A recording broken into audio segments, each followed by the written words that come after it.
Radio Arc-en-Ciel et Iris vous donnent le sourire.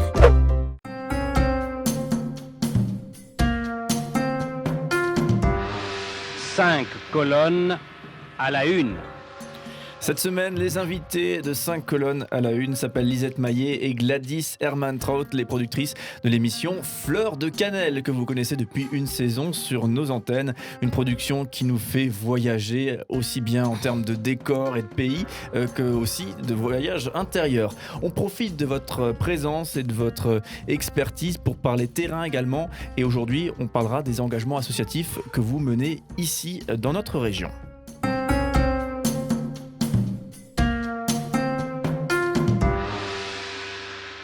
Voilà, puisque vous êtes arrivé en France il y a 30-40 ans, originaire d'Amérique du Sud, respectivement Chili et Colombie. Aujourd'hui, donc, une vie en France complètement et des engagements associatifs forts. Donc, on parlera d'un engagement auprès de personnes non-voyantes. Donc, le mot aveugle, je pense, est à bannir. Oui. Et on parlera également de l'équipe Saint-Vincent. Et donc, là aussi, une actualité, un engagement très fort en ce moment actuellement de cette association. Alors justement, l'équipe Saint-Vincent, pour ceux qui ne connaissent pas, est-ce qu'on peut un petit peu justement brosser un paysage et expliquer en quelques mots à quoi correspond cette association et qu'est-ce qu'elle fait ? Alors, c'est une association caritative qui existe depuis 400 ans, créée par Saint-Vincent de Paul. C'est une association constituée par des femmes et que des femmes. À l'époque, il était assez visionnaire. Il s'est dit, les femmes, ça fonctionne très bien tout seul. Dès qu'il y a les hommes, bon, au moins à l'époque, je pense que c'est aussi le cas, il y a toujours un petit peu une guerre d'autorité, de hiérarchie. Ce qui ne se vit pas vraiment dans les équipes Saint-Vincent. C'est des équipes qui ont des mandats court de 3 ans à chaque fois, donc ça se renouvelle régulièrement. Nous sommes 2500 bénévoles en France. Il y a beaucoup d'équipes dans tout le territoire français. Chaque équipe est complètement autonome, même si on fait partie de la Fédération française des équipes Saint-Vincent. Et il y a également une aile internationale dirigée par l'AIC, Association internationale de charité. Donc les équipes Saint-Vincent sont un peu partout dans le monde. Et du coup, tu es la présidente de l'équipe Saint-Vincent de la région ou de Strasbourg spécifiquement ? Oui, on est la seule équipe en Alsace. C'est une équipe assez grande, constituée par 40 équipières. C'est comme ça qu'on s'appelle, 40 équipières. Ça fait 90 ans qu'on est implanté dans le quartier Vauban. Alors, on est une équipe caritative qui agit en fonction des besoins de la population, quelle qu'elle soit. Donc, on est également assez dynamique. En fonction des besoins, on changera nos activités. Mais on a 2 activités qui sont assez importantes et qui sont un peu des piliers. On a la distribution alimentaire et également le vestiaire. Distribution alimentaire, est-ce qu'on peut dire quelques mots là-dessus ? À quoi ça correspond ? Combien de familles ou de personnes en bénéficient ? La distribution alimentaire a commencé presque au même temps que les équipes Saint-Vincent à Strasbourg. Ça a toujours existé, sauf qu'aujourd'hui, ça prend une importance assez considérable. Au mois de décembre, pour te donner un exemple, on accueillait une quarantaine de familles, 35 pour être précis, et actuellement, on est à 86 familles. Au temps du Covid, on est arrivé jusqu'à 90 familles, ce qui équivaut plus ou moins à 500 personnes par distribution. On a 2 distributions par mois. Donc, on a un partenariat avec la Banque alimentaire qui nous donne les denrées alimentaires à distribuer à toutes ces familles. Et du coup, comment est-ce que vous créez la connexion, le lien, le dialogue aussi, avoir l'accompagnement avec ces familles ? Alors, ces familles arrivent, en principe, c'est des personnes qui sont orientées par les services sociaux, mais ça a toujours été une politique des équipes Saint-Vincent. Quand une personne vient, elle est toujours accueillie, même si elle vient sans être orientée par un service social. En général, il arrive, il est accueilli, on connaît un peu son histoire et on les oriente nous-mêmes vers les services sociaux pour un peu essayer qu'ils soient régularisés, que ça rentre un peu dans l'ordre. Quand les assistants sociaux les reçoivent, ils voient leur situation et ils reviennent vers nous avec une aide alimentaire, par exemple, d'1 mois, de 3 mois, de 6 mois. Et là, c'est nous qui évaluons la situation. Mais quand tu parles de lien, c'est un aspect très important de l'équipe parce qu'il ne s'agit pas juste de donner un panier alimentaire. Il s'agit de pouvoir aider et accompagner les personnes. pour essayer qu'ils s'en sortent d'une façon ou d'une autre. Donc, il y a le panier alimentaire, il y a les conduire s'ils ne parlent pas français, s'ils sont primo-arrivants, par exemple, leur dire, écoutez, on vous propose des cours de français, on vous propose aussi un espace pour venir discuter avec nous, prendre un café, élaborer un gâteau. L'intérêt, c'est que les personnes ne se sentent pas seules, que autant les Français qui sont dans la difficulté comme les étrangers qui arrivent, qui se sentent intégrés, qui ne soient pas dans la solitude. C'est un lien social qui est indispensable au fonctionnement et indispensable aux personnes pour pouvoir se sortir. Et l'ensemble de l'équipe Saint-Vincent, c'est des bénévoles, c'est bien ça? On n'est que des bénévoles. D'accord, donc on voit le travail abattu. Est-ce que, alors sans vouloir mettre les gens dans des cases et étiqueter tout ça, est-ce qu'on peut avoir un petit peu une idée des personnes qui bénéficient justement de l'aide, donc les 90 familles qui en ce moment effectivement bénéficient d'une aide de l'équipe Saint-Vincent? Justement, est-ce que c'est des personnes primo-arrivants, issues d'une migration ou pas du tout?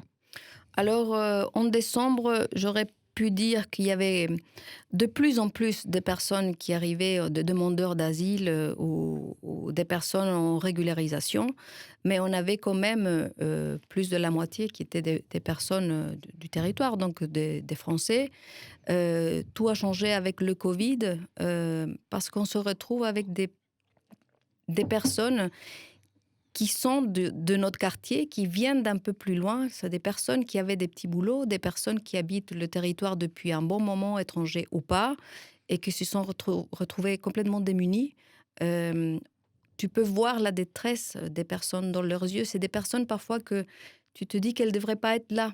Et c'est ça qu'on commence à voir de plus en plus, des personnes qui avaient un prêt, un travail, peut-être un travail pas régularisé. Et aujourd'hui, ils sont complètement démunis. On a des étudiants, on a même des SDF qui, en général, préfèrent aller vers d'autres associations, Restos du Cœur ou autres, où ils peuvent se nourrir, avoir un repas chaud ou de quoi se couvrir. Là, on se retrouve avec une panoplie des personnes qui ne fait que augmenter. Et du coup, pour qu'on puisse un petit peu là se projeter dans l'engagement bénévole que ça représente, être membre de l'équipe Saint-Vincent, donc il faut être une femme, on le rappelle. Non, mais, voilà. Je suis désolée, c'est vrai. C'est ça, j'allais dire comment on fait, et puis... voilà. Non. Non, mais c'est très bien. Du coup, combien de temps d'engagement ça représente par semaine? Alors, tu es la présidente de l'association, donc forcément il y a un temps conséquent, mais qu'on puisse un petit peu se projeter dans vos réalités à vous, bénévoles engagés. L'importance dans le bénévolat, c'est que tu donnes du temps, le temps que tu as. Et c'est une activité que ça ne doit pas être rigide. C'est les gens qui ont un petit peu de temps à donner. Ah, par contre, la distribution alimentaire suppose que les personnes soient là. Par contre, parce que tu ne peux pas faire une distribution alimentaire avec 2 personnes. Nous, on a une équipe de 10 hommes, par contre, qui nous aident avec les denrées alimentaires. Il nous faut de la force physique et c'est eux qui montent les denrées, par exemple. On a besoin de compter sur eux. On a besoin de personnes dans le bureau pour pouvoir discuter avec les gens. On a besoin derrière, dans la distribution, d'au moins 4 personnes. On a également besoin de personnes qui font le lien social, qui proposent le café, qui discutent des situations. Donc, chaque distribution, on est 19 personnes. Mercredi, on a besoin au moins de 4 heures et jeudi, au moins de 4 heures. Et ensuite, tu as tout un travail administratif qu'il faut respecter parce qu'aujourd'hui, la réglementation est de plus en plus stricte, ce qui complique. C'est-à-dire que je me demande beaucoup pourquoi on est en train de faire un travail que parfois tu te poses la question si ce n'est pas l'État justement qui devrait faire. Alors l'État, il nous aide dans la mesure de possible, notamment dans la crise Covid, mais se repose pas mal dans les associations caritatives. Et par contre, on a beaucoup de demandes d'exigences d'hygiène, d'exigences de transparence, d'exigences par rapport à l'aide alimentaire qui nous donne l'Europe, qui constitue 25% de nos denrées alimentaires. Donc, on voudrait que les choses soient plus allégées, qu'elles soient plus simples pour les associations. Mais bon, on s'adapte, on répond...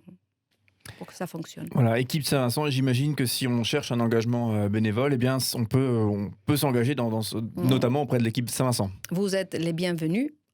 S. Vous êtes les bienvenus. Il y a de la place dans la distribution alimentaire, également le vestiaire, que par contre est ouvert à tout le monde. Il ne faut pas venir orienté par les services sociaux. On a nos cours de français, notre bibliothèque, donc vous êtes vraiment les bienvenus. Comment est-ce qu'on fait pour vous rejoindre ? Alors, on a une page Facebook, Équipe Saint-Vincent de Strasbourg. On a également un mail où vous pouvez nous écrire. Donc, c'est strasbourg@équipe-es-saint-vincent.com. C'est un peu longué, mais bon, c'est comme ça. Voilà, vous pouvez de cette façon-là nous contacter. Oui, je pense qu'on vous googleise, on arrivera sur votre page Facebook. Googleise. Voilà, c'est ça. Voilà, dans cette émission consacrée à Fleur de Cannelle, cette production que vous menez au sein de la radio depuis une saison maintenant, une production qui nous fait voyager et on profite de ces voyages. Eh bien, on profite aussi de ce temps pour présenter l'émission, mais aussi pour un petit peu voir vos parcours respectifs. Et là, on a fait une parenthèse sur ton engagement associatif, Lisette. Gladys, tu as travaillé, tu as œuvré dans un cadre bénévole auprès de personnes non-voyantes.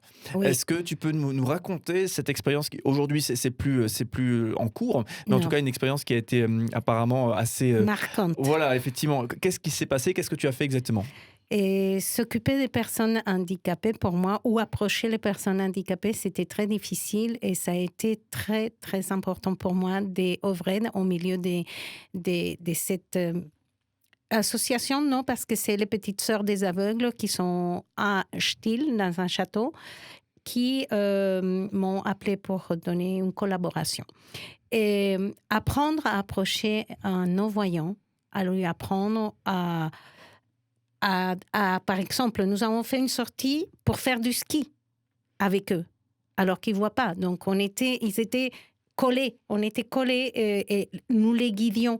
Ils ont pris les pieds. Vraiment, ils ont profité. Ils étaient comme des gamins alors que c'était des adultes. Nous avons fait une sortie pour voir les folklores alsaciens qui se donnaient les dimanches matins au Palais des Rouen. Avec costume et tout ça, c'est ça ? Costume et tout. Ils étaient là, mais à fond. Ils tapaient des pieds, ils jubilaient. C'est tellement beau. Ça nous élargit, ça m'a élargi mon cœur, ça m'a enlevé des peurs, ça m'a fait grandir. Ça, c'était important.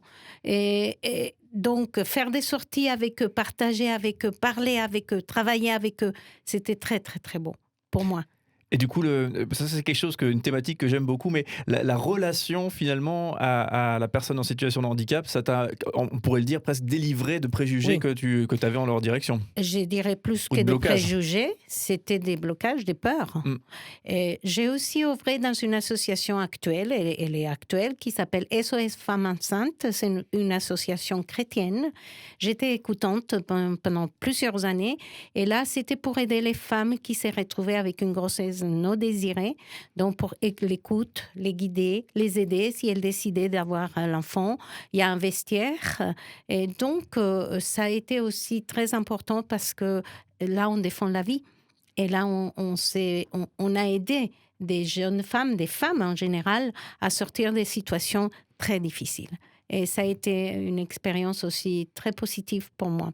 Et actuellement, évidemment, je ne suis pas dans aucune association parce qu'avec tous ces petits-enfants, je suis en collaboration à fond avec mes enfants et mes petits-enfants. Moi, je t'attendais dans les équipes Saint-Vincent. Dans 5 ans peut-être, si ça continue pas. Combien de petits-enfants, tu nous disais ? Actuellement 8, mais le 9e est en route, donc voilà. Et c'est pas fini. Eh ben, courage. Voilà, en tout cas, on arrive au bout de ce rendez-vous qu'on a pu partager ensemble. Donc, bien sûr, à présenter Fleur de Cannelle, ce rendez-vous que vous portez au sein de l'antenne. Donc, il y a eu une saison passée, il y aura une saison encore cette année. On va voyager avec vous et on se réjouit de tous ces voyages. Et bien sûr, on a pu profiter aussi de votre culture, de l'Amérique du Sud et aussi justement de vos expériences d'engagement associatif là, que vous viviez depuis des années ici en France et dans la région. Voilà, merci en tout cas. Et du coup, bien sûr, on vous renvoie vers le site internet de la radio pour écouter Fleur de Cannelle, les podcasts, etc. et voyager, bien sûr, avec vous. Merci et au plaisir de vous retrouver très bientôt. Lisette, Gladys, à très bientôt.